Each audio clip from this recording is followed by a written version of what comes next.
Let's go. Oh yeah. Nice clear street and the light. Don't mind my hair, I was just swimming in the lake. Oh yeah, check out the moon. It's that, not the street light. Got a big old piece of chocolate. Oh man. This is the stuff. So I got these skates in Virginia Beach when we was on tour. And I used them like once in my hotel room, and then I used to go skate around the basketball court in New York. But yeah, you gotta have the right spot. This is a great place to use them because it's pretty quiet, and this road goes all the way down to the lake. Oh yeah, just rolling. Let's go out here. I know. It's very Will Byers of me to be out here like this. But I'm 11. Oh yeah, that's some smooth ground. Yowie. Oh, that's a pretty gas station. Oh yeah. Ooh. Very pretty. Look at this. You know we love a pretty gas station. Ooh. Wow. So cute. That's some echinacea there. One of my favorite paintings here by Deborah. Love it. I might have got this ring at their store, Prima Materia, years ago. I honestly can't remember, but I feel like I got this ring there.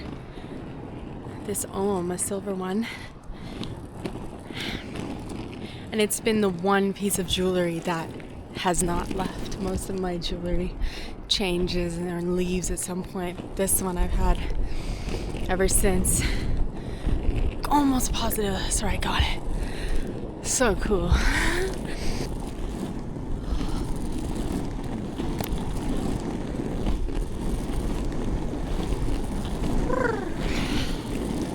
So I'm staying with my dad right now, which is really nice. And you know, if we're born into this world with parents that are good to us and care about us and support us, it's such a blessing, you know. Like, my parents are so wonderful, and I think of all the times that I've been just kind of like in anything, you know, like, and my dad will always come. You know, when I was up island in Tofino and my friend's car broke down, I called my dad and he came to get us all. Drove. When I left for Central America, he drove like 10 hours maybe to just come take me to the airport. And when I've been moving, you know, always there. And that kind of love is not to be taken for granted.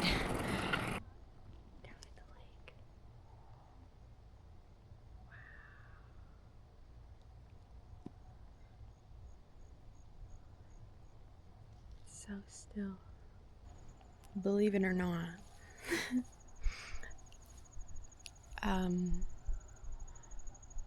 I've always been someone who has believed in dreams and believed in dreaming big. And one of my bosses that I had at a job, it was a really wonderful role model. Shout out Paul. And he always talked about, you know, dreaming big. And I think at that time was when I started adopting the motto of thinking bigger than your surroundings. And it doesn't mean like don't appreciate your surroundings like, oh, bigger, like in a better way per se. But just that, that's the whole thing. If you wish to see something different, you wish to see change in any capacity, you can't continue thinking or operating in the same way. So for me, that's why, at the end of the day, even though if everything looks so wonderful, doesn't mean it's not. Ooh, look at the moon back there. That's crazy. But if your soul is trying to expand and it's trying to do something new and make something new, it's going to respond. And I've kind of held this, and I think a lot of people have this, and I think this is what keeps them back from doing what they need to do or what they want to do, is this guilt of, oh, well, must be nice, why do we all have to sit here and, do this then, and the only one who's ever going to say that is when people want to do something, want to change something for their own selves, and they won't, because we just reflections of each other. But I believe that God put us all on this earth to thrive and to live our dreams, and sometimes that does appear to be delusional or selfish or whatever.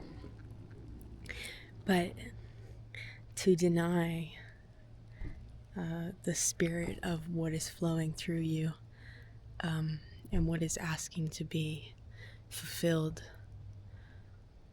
is to go against the very one who sent you in your own self, and that's where we feel the pain, and that's where the body will start to break down, and because the spirit is cut off.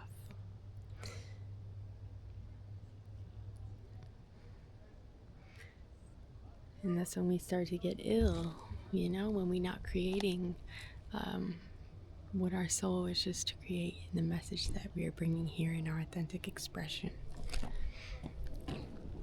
So, anyway,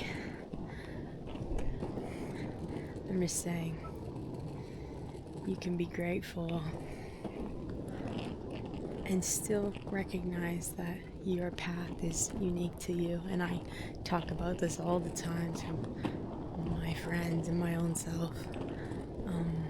But it's good to remind yourself, because I think that there's so much conditioning, and I think that this is one of the strongest ones that we hold, is that such deep-rooted guilt and shame that we are not deserving, or that we are wrong for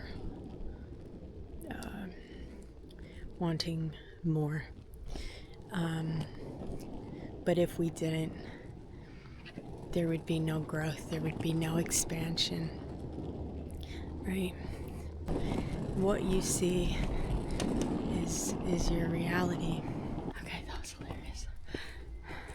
There's a couple down there, and they saw my light up wheels, and they thought I was a UFO.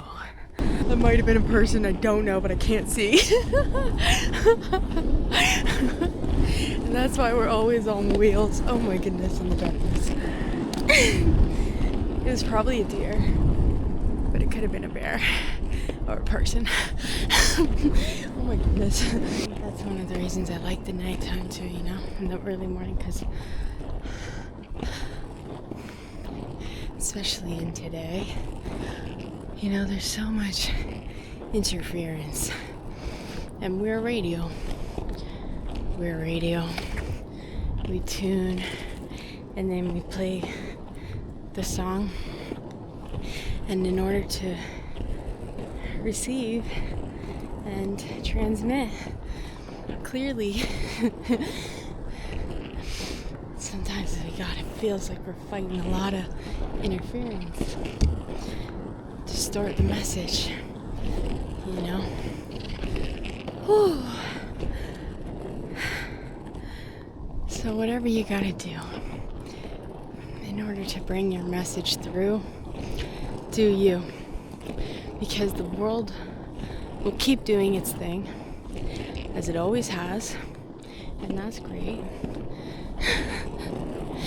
But, you know, I think about right now when I'm just skating around, and I'm reminded of when I was younger, when I was in about grade 9, and I moved and I didn't really have any friends around my neighborhood, and my mom was always working, and I would just bike around for hours, biking by myself, you know, maybe go to the mall, get a lip smacker or an ice cream if I had a couple bucks. But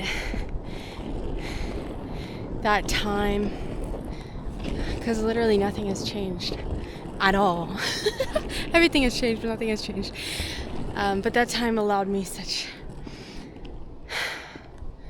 the gift of reflection and observation, and it's the same. And it's so wonderful when we can be together, you know, with people and enjoy others' company and, you know, share our love and our gifts. But I think these days in particular, there's such a fine line between, and look, no judgment, to each their own, but fine line between when we together and we learning, expanding, you know, living in harmony with each other, and when we just quarreling energetically and otherwise, our energy can either be constructive or destructive. And it's important to know the difference. And for me, I feel like even a subtle, you know, something that's out of alignment, something that's like destructive, something that's harmful, you know, like I think people takes it, I'm not saying that I'm a big bummer about jokes, right? But like even little things, you know, like people say a comment, maybe make fun of someone. Small things have a big effect.